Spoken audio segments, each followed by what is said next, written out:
So, Len, do you agree or disagree with the following statements about the Rocket Mortgage Classic? So, defending champ Bryson DeChambeau is the highest priced golfer this week at $11,400. But, Len, with an absence of any top 10 finishes since early May, are you going to fade him at that high price tag?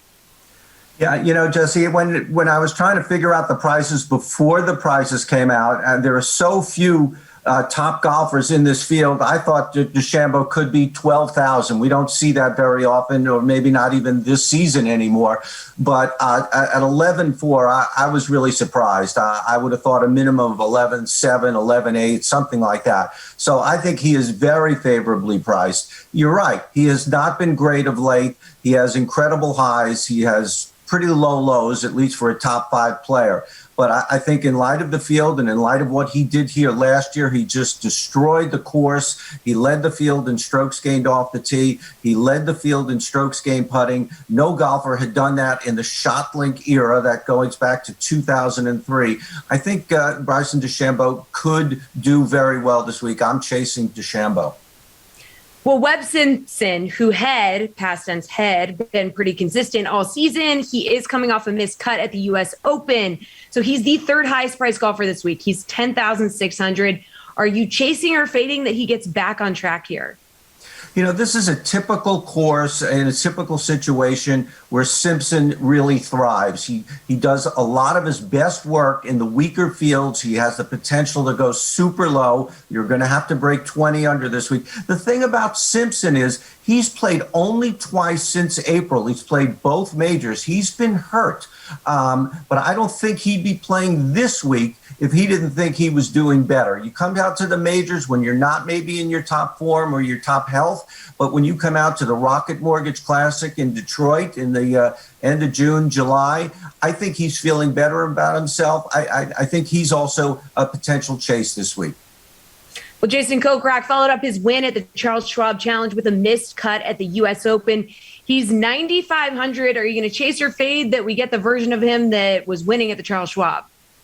Yeah, there are so few good golfers in this field. I hate to say chase, but, every one of these guys has the potential to be on the first page of the leaderboard come Sunday. KOKRAK, he's almost like a poor man's DeChambeau. He's just an elite ball striker and now just a terrific putter. He's actually putting statistically better than DeChambeau this year. Potential to go very low, and he's $2,000 cheaper, $1,900 cheaper than DeChambeau. Seems like a great value. Okay, speaking of value, where should we be looking for it in this tournament? There are so few good golfers. This is such a weak field. There are going to be so many surprises. I think we're going to just see guys, how did they make it to the first page of the leaderboard? I think it's just sheer math. There're just going to be some guys who get up there.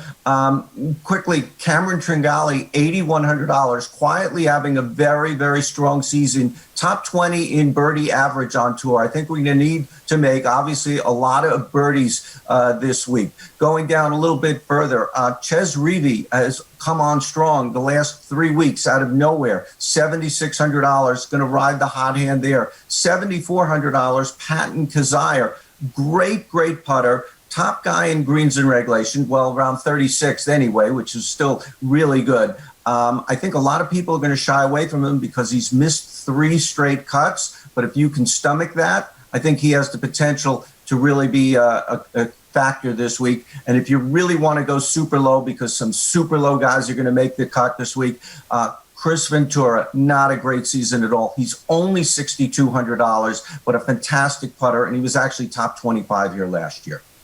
Len, is there anyone that we should be looking to fade in DFS? Yeah, I think, well, yes, of course. And I think because you have to go super low, you're going to have to be a good putter, or you're going to have to make a lot of putts anyway.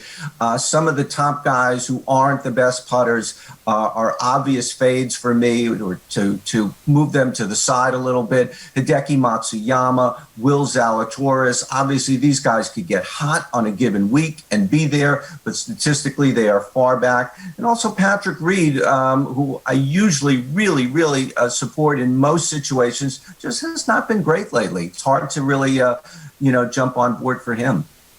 All right, finally, Len, who do you like to pick up the win at the Rocket Mortgage Classic? Who's it going to be? Gosh, it's so chalk to say DeChambeau, but he's just so head and shoulders above anybody else and everybody else in this field. He does not take these tournaments lightly like some other golfers. He comes to play every week. He obviously did it last year at the Rocket Mortgage.